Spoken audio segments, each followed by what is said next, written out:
Welcome to A Date with Darkness podcast, where I will be discussing the impact of hurtful and abusive relationships and how to overcome them so that you can move through your pain and get to the kind of healthy relationships you want, need, and deserve. I'm Dr. Natalie Jones. I'm a licensed psychotherapist based in California. While I hope that you find this podcast educational and informational, please note it should not be substituted for treatment with a licensed mental health professional. Also, due to the nature of the podcast, some of the information presented on the show can be sensitive to some of my listeners, so please note that listener discretion is advised. I have a wonderful show planned for you today, as always. But before we get into the show, I definitely want to go over some housekeeping.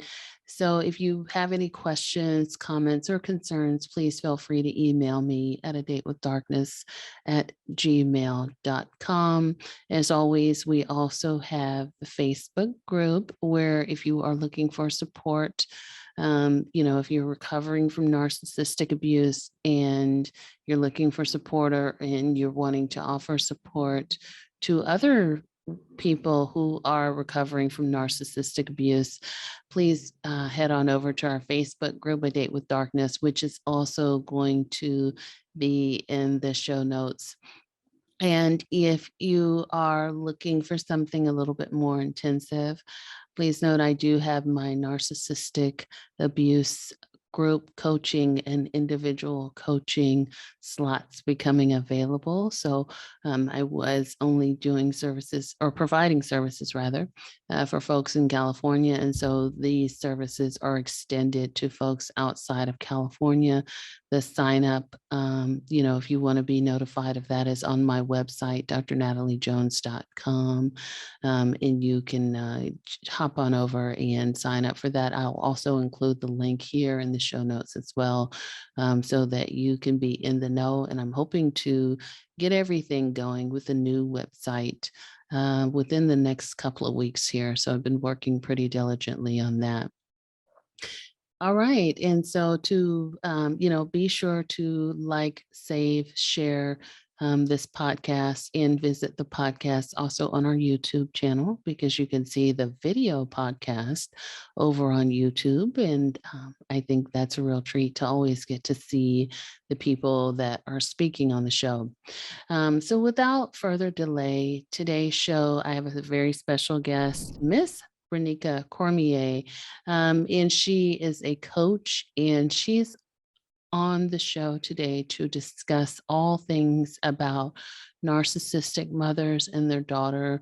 And she has a wonderful podcast called Mama Trauma, in which she talks a lot about this in further detail. But I think you will find that the show is definitely interesting and resonates with a lot of people that have mama trauma. And I know that I've had Ann Dillard on a previous show that talked about mother-daughter wounds and things like this, but this goes a little bit more deep.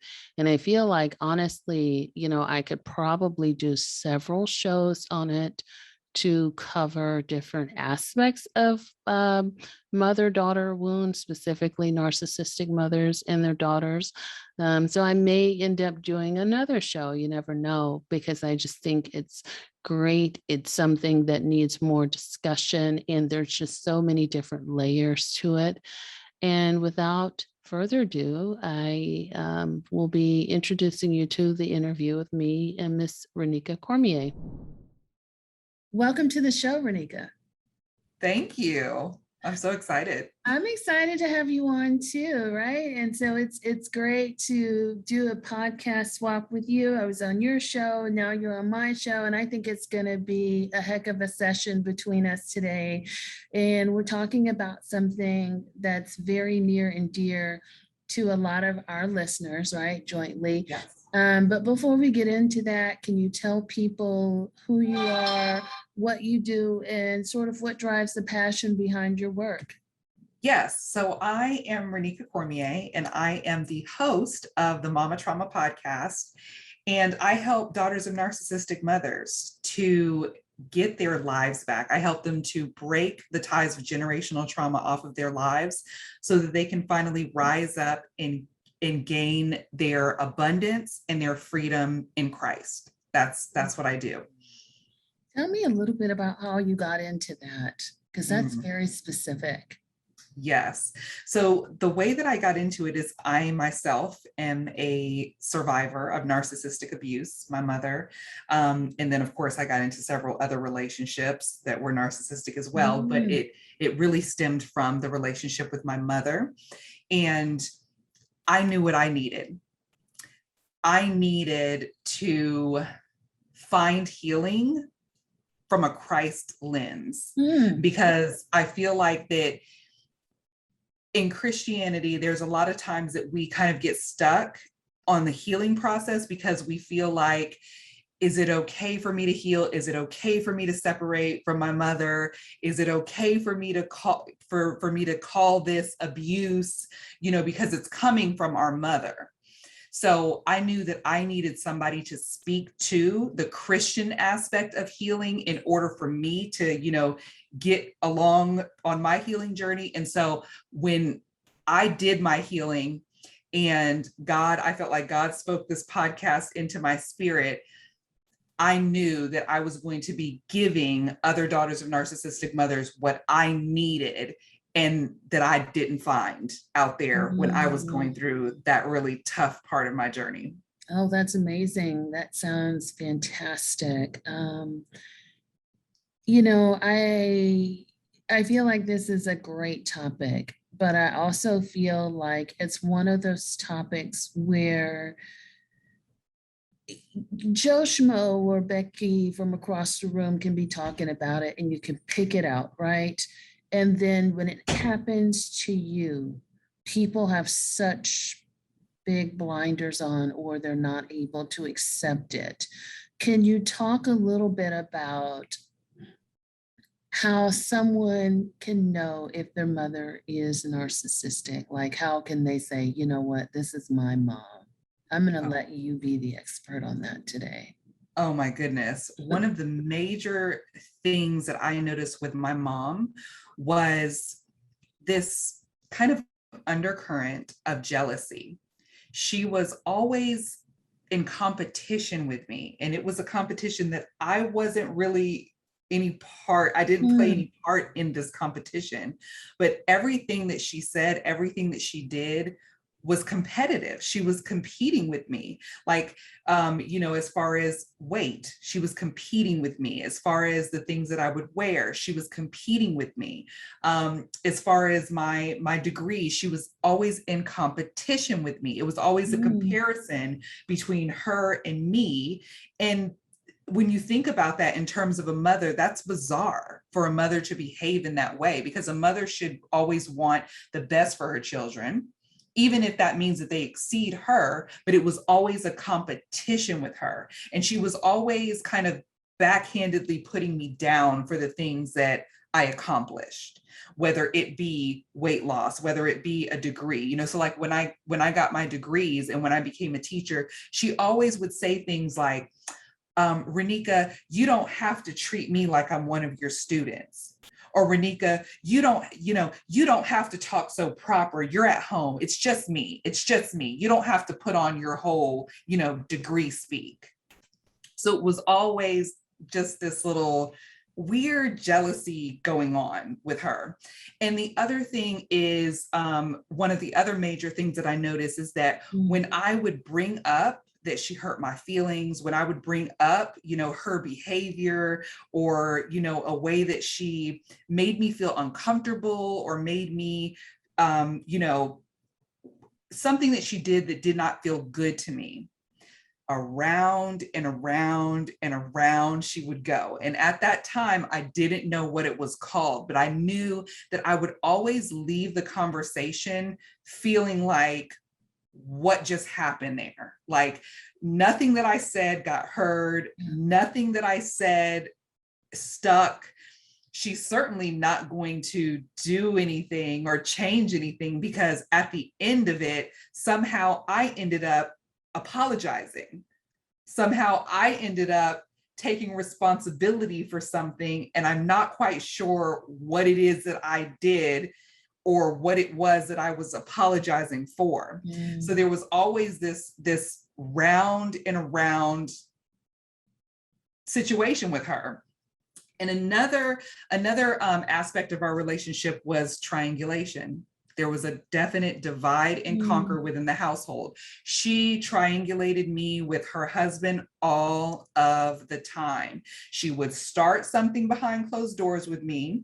She would start the little rift or the little argument.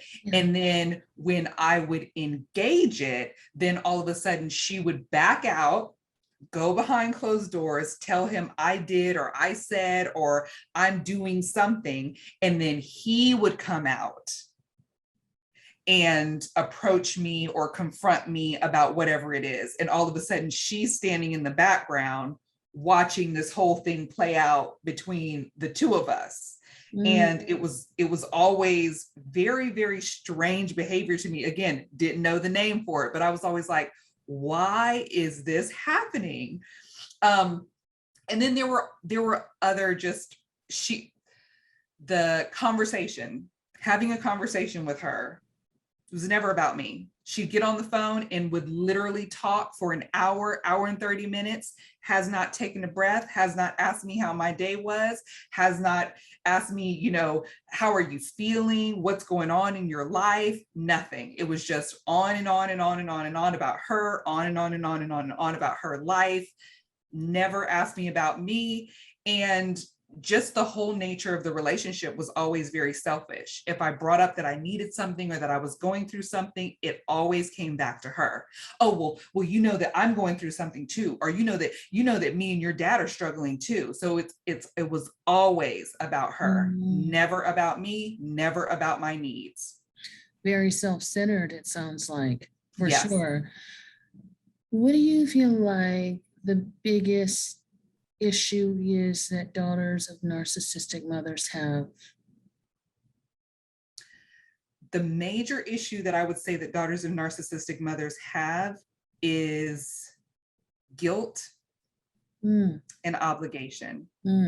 This feeling of guilt and this feeling of obligation, this feeling of, and they kind of go hand in hand. So there's this feeling of being obligated, because that's the way we've been conditioned for our whole lives, that we're obligated to her, that she's done so much for us, that, she's sacrificed her whole life for us and she's done all of these great things for us. And so you're obligated to her. You're obligated to give her your time. You're obligated to go out of your way for her. You're obligated to keep her in your life.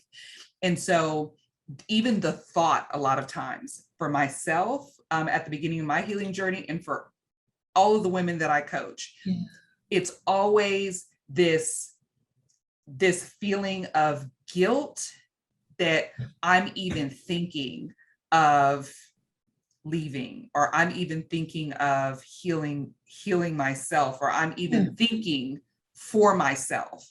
There's this guilt that I'm even saying that my mother did something wrong, or that she's abusive, or that this dynamic in the relationship is wrong. It's always this feeling of guilt. Wow.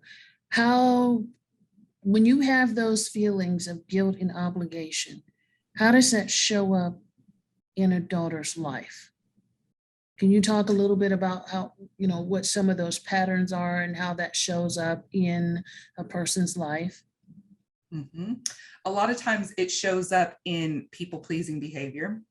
So you will go to the ends of the earth to try to please other people at the complete detriment of yourself. You will just sacrifice yourself. You will sacrifice your time, your health, your energy for other people. And you just give without getting anything in return from other people.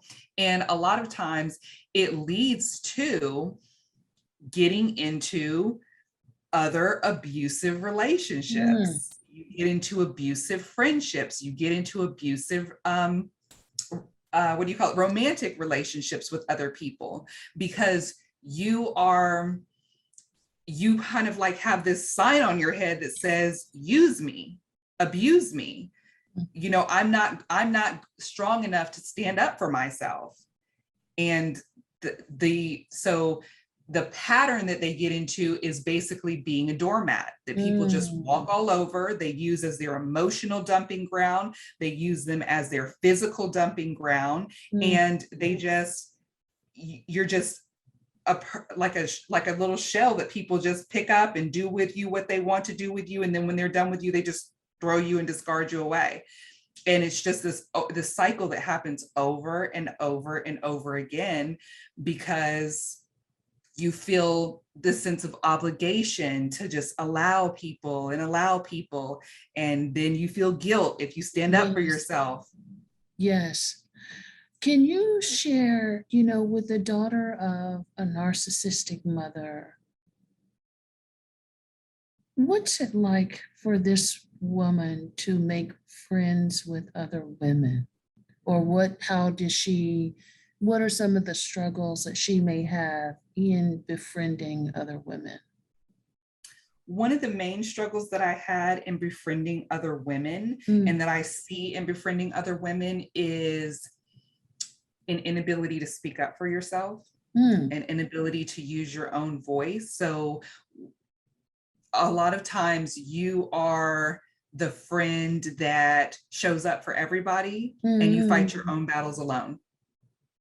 So you show up for everybody else. You're always there to give the advice. You're always there, to come move the person when they fall out with their man. You're always there. You pick up the phone when, your friends are going through it. You're always the fall girl. You're there. But then when you need, you don't feel confident, comfortable, or important enough to reach out and ask for help. And a lot of times those relationships that you've built are quite superficial or toxic in themselves, that you really don't have a place where you feel safe enough to reach out. Absolutely. I would agree.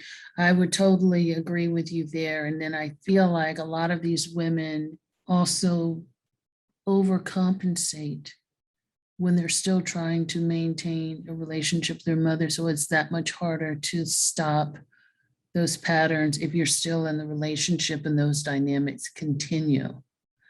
Absolutely. What is a daughter of a narcissistic mother to do? You are to slowly but surely, piece by piece, take your life back. You deserve it. You deserve to live your life for yourself. You deserve your own happiness. You deserve your own health and well-being. So it doesn't matter what it takes. You are worth it.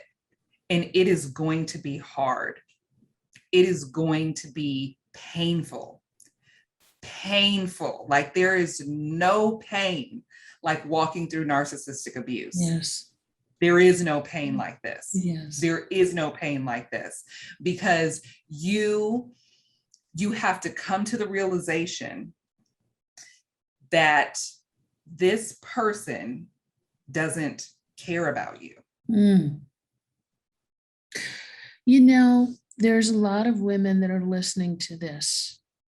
And again, they're kind of wrestling with that guilt and obligation that you've talked about. But that's my mother. I only have one mother. Or they have that, that conditioning that they get from other family members that, that's your mom, you need to do the right thing. So there's a struggle between, staying in a relationship, how to just have better boundaries in that relationship, or if they can let go, or especially if their mother's got some sort of illness or something, or they need to be a caregiver in some capacity. They feel obligated again to be a caregiver in some capacity. And so they really can't see letting go. So can you talk a little bit, I know this is a long-winded question or synopsis, but can you talk a little bit about how women should know, whether they should maintain the relationship and, keep better boundaries, walk away, how they can change it or how they can best, help themselves in a relationship that doesn't work? Absolutely. So first things first, I like to say that narcissists don't really respond to boundaries. Mm, Okay. With narcissists, I talk about it on my show as being lines. You have to draw lines with them. And usually they're lines within your own self that you have established that I'm not going to accept this type of behavior. sure. You decide what the consequences are going to be on your own. And then you consistently enact those consequences, and the consequences are for you. They're not for them. They're to keep your peace. They're to maintain your peace. Because in order for a person to respect your boundaries, they have to respect you as a person. And a narcissist doesn't see you as a person. They see you as a thing that they can manipulate and control. Yeah. So that's first things first. Boundaries don't work in a narcissistic relationship. So whether you should stay or whether you should go, I always say first things first. Nobody can make that decision for you. Yes. So when you look at other people and how they're doing their healing journey, you have to make that decision for yourself. Because here's the thing. If you make the decision to leave the narcissistic relationship, to go no contact, and you go back, the abuse is not only going to continue, but it's going to get worse. Yeah. Because what they do is each time you come back, it's like they turn the volume up on the abuse a little bit more. They held a grudge. Because they have to punish you for leaving. They have to punish you and show you that you don't ever want to do that again. So it's going to get worse. So you have to decide that if I'm going to leave, I'm going to leave. I'm not going to go back. Okay. Or if you're going to go back, that you're going to be ready for the abuse to turn up and for it to get worse. Okay. So whether you should stay or you should go, you will know. You will know if you have to go. It will feel like I cannot take another day. I cannot take another year. I cannot take another moment of this. And at that moment, you will know that I cannot stay. I cannot stay. And that feeling will give you the strength to walk away. Yeah. Now, if you're still in that obligation, which we all have been there. So don't beat yourself up for being there. We were all there. Even the ones who left, we were there for a long time. And we probably went through the cycle several times. If you're there, I do suggest that even while you're there, you begin the healing journey for you. Do not try to drag your narcissistic mother to therapy with you. Yeah. Say it again. This is about, Can you say that not again? try to drag your narcissistic mother to therapy with you. Yes. The only thing she's going to do there is try to play the therapist. And in the end, you're going to walk away having spent money and you didn't get anything from the whole experience, except for that she sat there and listened to all of your inner workings while you're sitting there in therapy. And then she uses them behind closed doors against you. That's what they do. Okay. So the therapy, the coaching, whatever it is that you decide is best for you to get your healing, start that.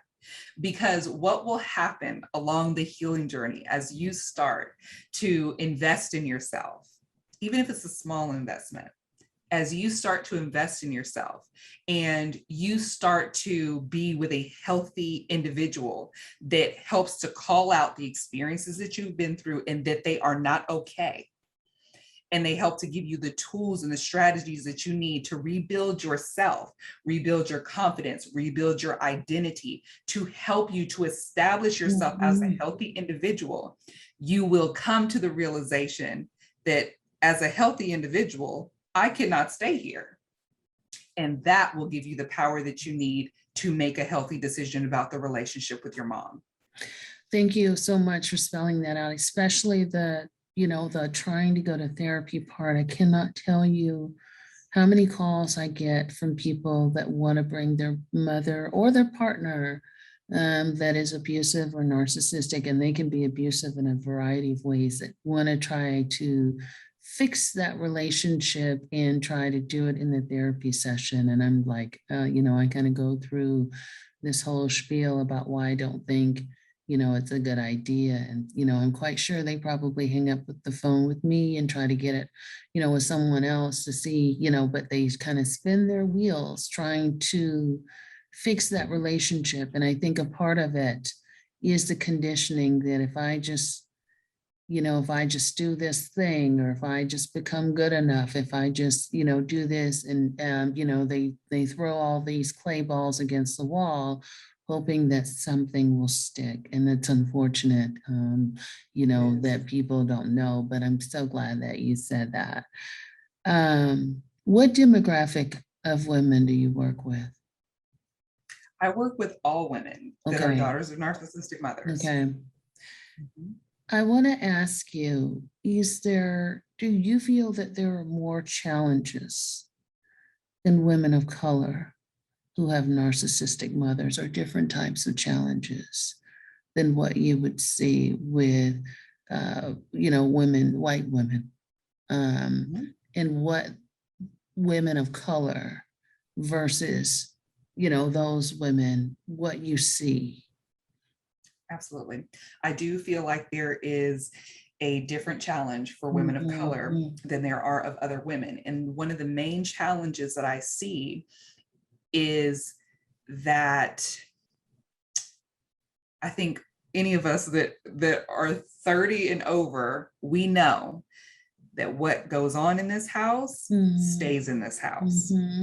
So there's this challenge and this fear of me speaking out to someone else, whether it's a therapist, whether it's a friend, whether it's even somebody else in our extended family, us coming out against our mother of all people, your mother. You already know basically that when and if you open your mouth and you speak this, you're done. All of your family ties are burned. They're burned. And so we run into that. In order for me to walk away, there's no question of whether I'm going to walk away from just my mother and still be able to talk to my cousins or my aunt or my uncles or my, these people and that people. No. There are clear lines in the African-American family. You're either in or you are out. And if you rock the boat, you're out. And everybody is going to cut ties with you.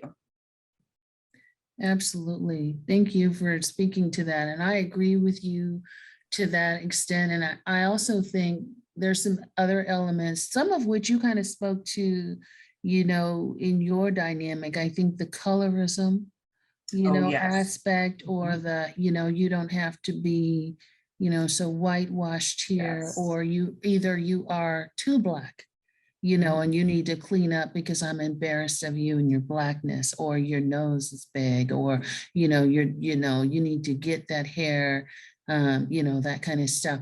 And so I think there is the element of colorism also, but I also like the fact that you spoke of the power of the matriarch, because you're right, in African American families, the mother, the grandmother, those are usually the power forces within the family. And it's amazing to see, it could be good, but when it's bad, it's amazing to see all of these people, ostracize you. And, you may even speak about this from the Christian element, because I know when I did my dissertation study, I encountered women who went through this. And um, a couple of the women in particular were Jehovah's Witness.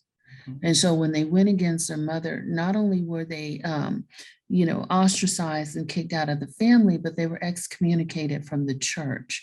So it was like, if you kind of do that violation, you're kicked out of everything. And so you basically have no family, you have no spirituality, you have no community, you are just a shame and embarrassment. And so they were really, made to be pariahs. Yes. On so many different levels. And I worked with women, or I interviewed women that they never got over it. Like, just the amount of, just like, not only that, but you have no spiritual community, which for a lot of Black folks, church is everything. Church is a major force in our community. Absolutely. Absolutely. Yes. And if you go to, one of those missionary Baptist churches, where you grew up as a family. Now with the mega churches, not so much, but with one of those small Southern Baptist down home churches Yeah. that you went to growing up, absolutely, because they feel as though, we know your parents. Who are you to now come back here and tell and shame your parents like that? And so yes, they are going to cut you off. And we have to remember that the same kind of dynamic that happens in the church is the same dynamic that kind of happens in the family. It's a generational problem. And so they can't see that what you experienced was abuse, because my mama did that to me too. Yeah. And my grandmama did that to me. And my wife is the same way with our kids. Yeah. And so nobody sees it as abuse, because and I'm just fine. Yes. Not only did I put up with it, but I'm doing just fine. Yeah. And so who are you to come back over here and now say that it's abuse and drag your mama's name through the mud? And so yes, they will cut you off from the church as well. You're not going to come and sit in the church on Sunday morning, after you've cut your mom off. And the church can be, for lack of a better term, a flying monkey. In terms of trying to corral you back in to say, oh, this isn't so bad. You need to suck it up. You need to do what you have to do and make it work. And, they could be, that extra layer of abuse. And I'm not saying all churches are, so I don't want the listeners to be misconstrued about that. But I have seen it as where you have what you're talking about, where smaller churches or even some very orthodox religions, suck it up. Absolutely. Get back in Honor there. Your father and your mother. Do you want your days to be long on the earth? What are you doing? Oh yes, they will pull that scripture out, and that will be the first one. Honor your father and your mother. And then they go on to say, what would you do if something happens to your mother? How will you feel? How will you feel knowing that your mama left this earth with you treating her this way? Yes. Oh yeah, they'll lay the guilt on you very, very strong. Yeah, and if you're older, from the older generation, and you grew up from, in a Catholic church, back in the day, they used to use physical discipline. So it wasn't uncommon for you to also get a beating on top of, the verbal psychological scrutiny to get you back into shape. So I guess, since you specialize in the Christian aspect and the mom aspect, if these women should find themselves in a similar predicament to what we're talking about with the church and, just not being a healthy place and sort of encouraging or promoting the abuse or being abusive on top of it, what should they do about that in addition to their relationship with their mom?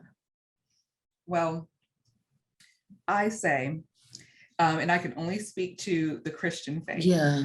But I say to truly get into your word, dig into the word of God, because anybody and everybody can use the word of God against you if you do not actually know the word of God for yourself. And so you need to dig into the word of God, get to know the heart of God. Yeah. And when you get to know the heart of God, then you will come to know that he did not send any of his precious daughters here to be abused by anyone. Yes.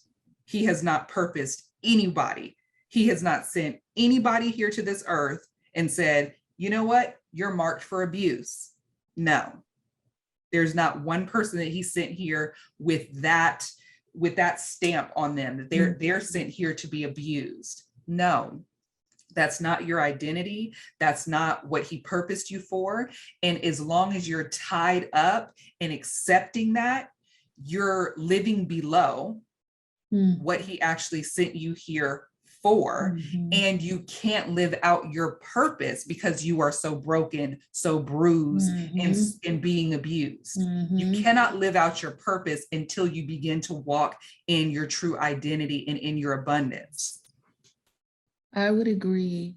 And I think that's so important to say, because I also do think that's another element too, that, you know, we didn't get into that part, but the piece where scripture is also very misconstrued or used as an aspect of that abuse to say that you're not good enough in the eyes of God, or you are, you know, Satan's child, so to speak, or something, some of those elements. And I think it's important to say that, you know, the Bible should not be interpreted only to benefit one way of thinking. And regardless of the religious doctrine that you follow,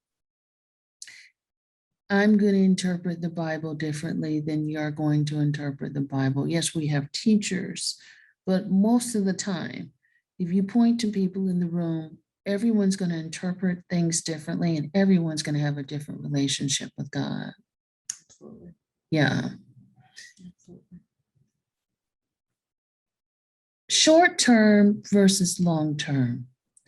Can you tell me about the short term trauma that women experience as a result of their abusive relationship with their mother versus long term? And I know that we've gotten into some of it already, but I want to kind of take a deeper dive into, you know, kind of like an ACE study, you know, like this is what we see short term, you know, in terms of the anxiety and stuff like that.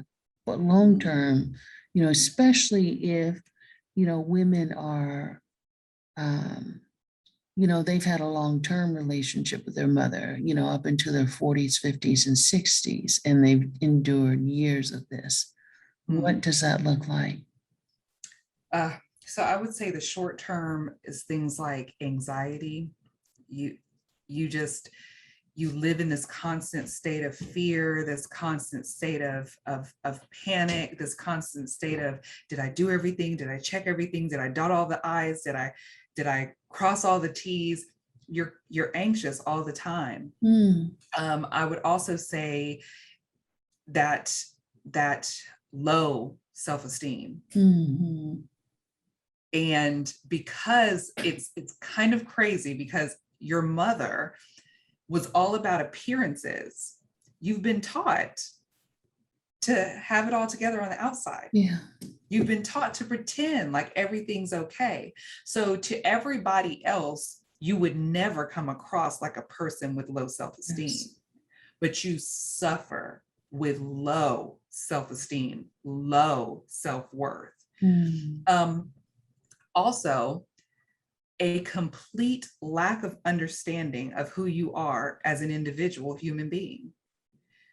When you come out of this and you begin to heal, one of the first things that a lot of women notice, I notice, a lot of the women that I coach notice, is that you don't even really know basic things really about yourself. You have to start to separate what thoughts are mine, what thoughts are not mine, what beliefs are mine, what beliefs are not mine, what likes are mine, Mm, what likes are not mine. You mm, have to really start to figure out who you are as an individual person that's no longer attached and an extension to your mother.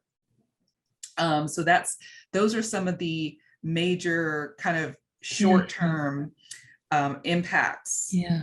Oh, okay. So long-term impacts, anger and rage. Mm, When you begin the healing process, it feels like there is a lid that has been unlocked on you, and the anger that flows from that is deep, is deep, mm, because you figure out that you have allowed, or you feel like I have allowed, because it was your mom, and you feel like I didn't have any control over that. But then when you start to look at all of the other relationships that mm, came after that, and I just let this person and that person and this person and that person just completely run over me for 30 years, 40 years, mm. 60 years of my life. That is angering. So there is a lot of anger and rage, a lot of depression, because there is a deep, deep sadness to feeling so unloved. Mm. There is a And deep without a mom, sadness, right? Mom yes, by left. your own mom. Yes. And then everyone else that has ever come into contact with you has not loved you. Mm. So there is a time that I would say in every survivor's journey, before you start to meet healthy people, that you come to this realization that the entire time I've been on the earth, nobody has loved me. And that is mind blowing and mind boggling. Mm. And that can send you into depression. Yeah. Um, let's see. There's this detachment from true intimacy and true connectedness with others. Hmm. And you might not notice it at first, but it's something that I definitely noticed as a mother, especially when I'm agitated or I'm going through my own process, because I am a ruminator, or I'm like in my head, that I don't want you near me. I don't want you touching me. I don't want Hmm. you physically on me. And that took a lot of time to heal. That took a lot of time to heal, because that's how I was related to when my mother and her husband were irritated. It was always go away, get out of here, move. And so I learned that push away type of behavior. Mm. Um, and another thing that I have noticed too, a lot of times, is actual, and I'm not a counselor, I'm not a doctor, but actual mental illness in daughters. Meaning. Actual, where you can tell that they have allowed this abuse to literally overtake their mind, to now where they are exhibiting mental illness themselves, Mm. where it's eaten at their actual ability to like grasp reality. They are so consumed and eaten up by the abuse that they actually are suffering with some forms of mental illness themselves.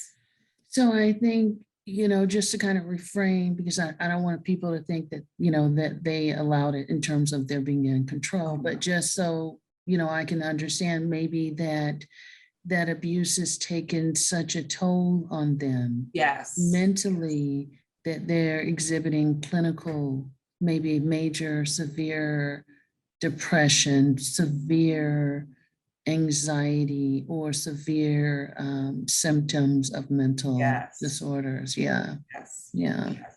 And no, it is never, Yeah. never your fault. Yeah. No. One of the things that I had a thought about, as I spoke with you on your show, that abuse is not linear. And a lot of times we'll say, women will say, I know my mother was this way to me. I know my mother was abusive to me. And I never want to be that way to my children. But exactly quite the opposite happens. Can you talk a little bit about that? That is one of the most frustrating parts of the journey. If you are a mother who suffered with having a narcissistic mother and who suffered through, domestic violence situations and Mm-hmm. whatnot, is that you will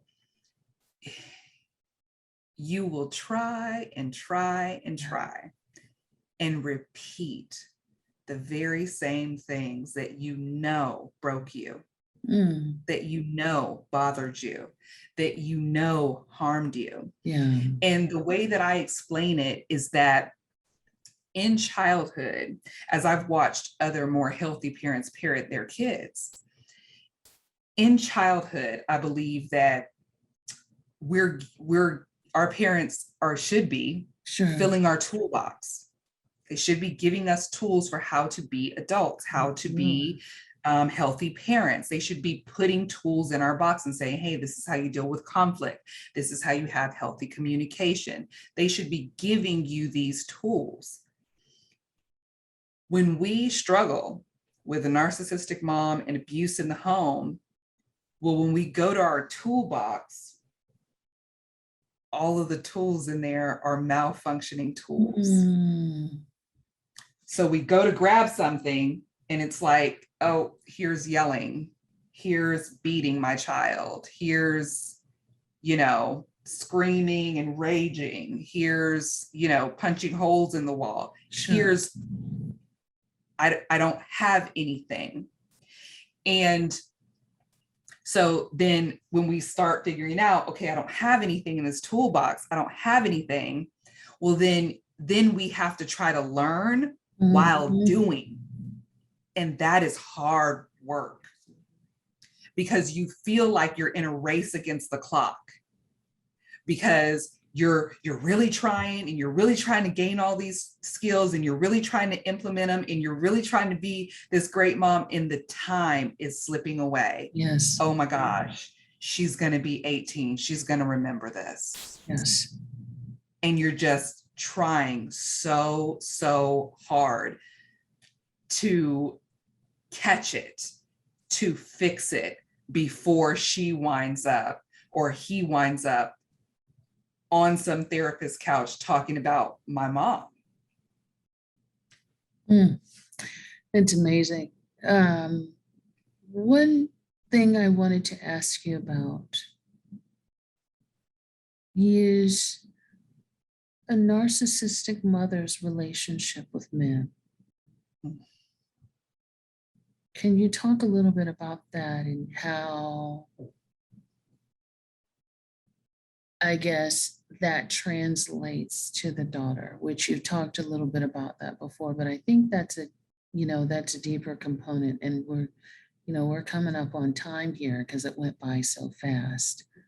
But I think that's one of the most important facets, in addition to the relationship with women, but just relationships with men, even their fathers, through the eyes of the mother. Yes. So a lot of it is discount the men, discount them. They're not worth anything. They didn't do this. They didn't do that. And even when a man is in the house, it's totally emasculating him, like bickering with him, using him on one hand. So like how she would used to triangulate between the two of us, use him on one hand when it's convenient for you. And then when it's no longer convenient for you, or he's not saying what you want him to say, then completely trash him. He's the worst person in the world. And I can't believe that I stay. And, I have to be bothered with him. And, so it's always just basically like they're there really for convenience. And just they can be very, very abusive to the males in their life as well. It's almost like many of the men that I have seen in their lives are trying their best to keep the peace. They're trying their best not to wind up in the crossfire. So walking on eggshells. They're walking on eggshells. Very submissive. Yes, yes. And even if they are abusive in their own right, because the one that was in the house with me was abusive. He was physically abusive and could be emotionally abusive as well. But when it came to her, it always seemed like he was trying to just do whatever she said so that she wouldn't be on his back. Even if that meant throwing you underneath the bus, he just wanted to do whatever she said so that she wouldn't be on his back. Yeah. And I also saw in that same way, there was no maternal instinct of protecting her children from a man that was abusive. I think that's a statement you should repeat again, because I think a lot of people might miss that or misinterpret that. Yes, there was no maternal instinct on her part to protect me from this man. So in other words, she put the man first. Yes, she put the man first. She put having that man and being able to say that she was with that man and she was married to that man before me. And as a matter of fact, when I called the abuse out when I was grown, she denied it. He apologized for it. Wow. And that happens.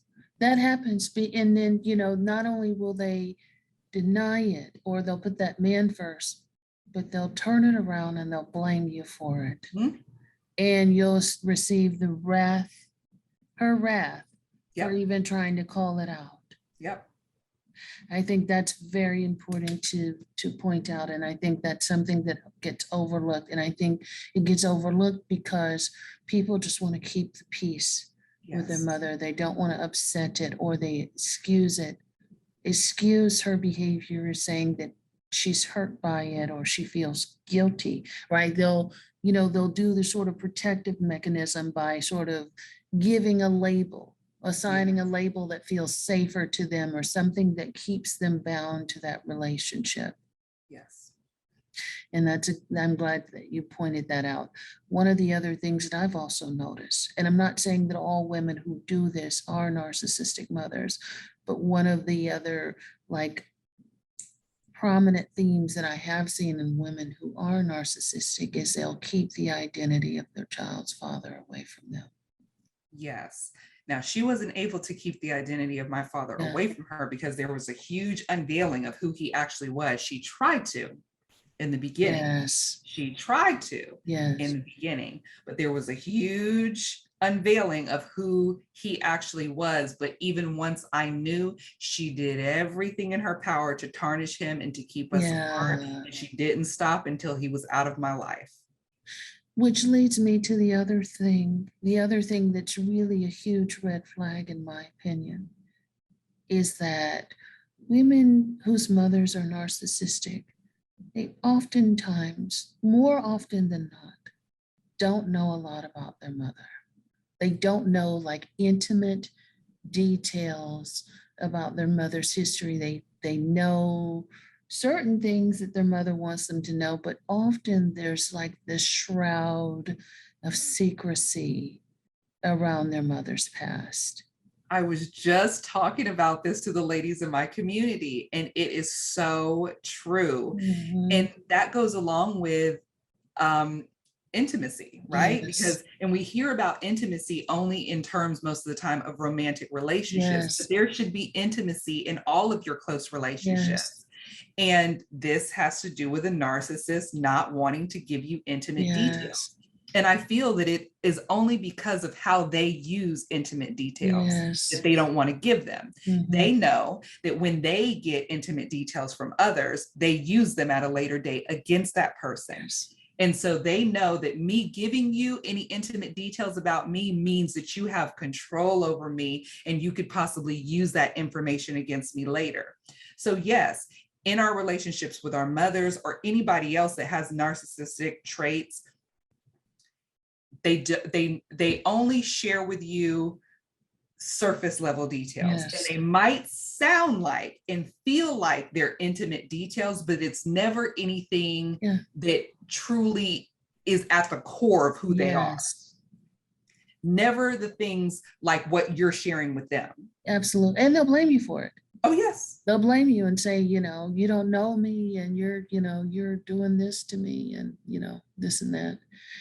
So tell me a little bit about how daughters of narcissistic mothers can help themselves, or what's out there for them in terms of help. Yes. Okay. So many podcasts, so many wonderful books, so many therapists now, so many coaches now. You can always start small. Mm-hmm. That's how I started. Mm-hmm. I started just researching on my own. I started just listening to podcasts. And then I moved up to getting a wonderful therapist and doing the work. Yes. Okay. So there is a process, and the most important part of the process is that you just start somewhere. Yeah. And if you don't feel comfortable yet getting a therapist, you don't feel comfortable yet calling a coach, that's okay. Start with a podcast, start with a book, start with something that's going to help you to validate your experience enough to reach out for the greater levels of help. Because the first thing that you need to do is realize that, yes, this is what I'm going through. Yeah. Yes, this is real. Okay. Because you've been told so many times that your experience is not real. Yes, this is real. And yes, I do deserve to get help with this. And I need to get help with this. You do not need to do this alone. And I will tell you that I do not recommend the journey alone. I do not recommend the journey of healing from narcissistic abuse alone. You need support. Yeah. Any favorite books or podcasts that you recommend? Or YouTubes or whatever? What's your favorite go-tos? Do you have any? Yes, I have a couple. So RC Blake's on YouTube. I love his YouTube channel. It's really, really good. In the very beginning, I used to listen to Elisa A. Romano as well. And as far as books, I haven't really read a lot of books on narcissism. I did a lot of my reading as far as just articles, looking up articles on Google and just reading, asking questions into Google that you want to know, and looking at the articles and just reading, just getting as much information as you can to validate your experience is so important. Amen. Yes. And Ronica, in the interest of time, can you tell my listeners where they can find you if they want to know more about you, contact you, and anything special that you've got going on? Absolutely. If you want to learn more about me, just come on over to the Mama Trauma podcast. You can listen to it wherever you listen to podcasts. You can also join my community, which is the Mama Trauma Sisterhood on Facebook, and you can find me at ronicacormier.com. Nice. That's amazing. Any last minute words of wisdom for the listeners before we go? Yes, the last minute words of wisdom is just to remember that you only get this one life. So it's so important that you value yourself enough, love yourself enough to take advantage of it. You deserve to live this life happy, whole, and healthy.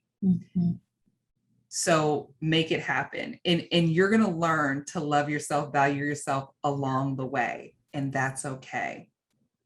Amazing. Thank you so much. Thank you.